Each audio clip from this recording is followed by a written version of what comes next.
લુણાવાડાની ગઢની ઘટના છે। આપ જોઈ શકો છો દ્રશ્યોમાં કે કઈ રીતે એક ટ્રેક્ટર હતું તે કૂવામાં ખાબકી ચૂક્યું હતું।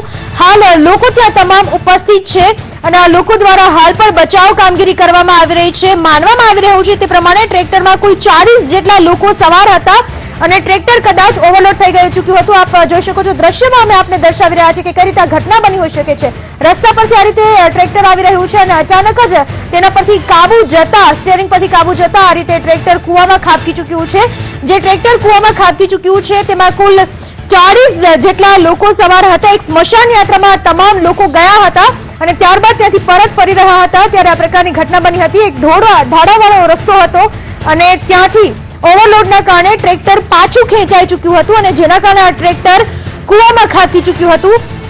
અત્યારે જે સમાચાર મળી રહ્યા છે તે મુજબ 5 થી 6 લોકોના મોત થઈ ચૂક્યા છે। તેમના મૃતદેહને બહાર કાઢી લેવામાં આવ્યા છે તો 16 થી 17 વ્યક્તિઓ એવા છે કે જેમને સારવાર અર્થે હોસ્પિટલમાં ખસેડી દેવામાં આવ્યા છે જેઓ ઈજાગ્રસ્ત છે। હજુ પણ બચાવ કામગીરી ચાલુ છે। સ્થાનિક લોકો પણ અહીંયા જોડાઈ ચૂક્યા છે બચાવ કામગીરીમાં। આપ જોઈ શકો છો સ્પષ્ટ રીતે।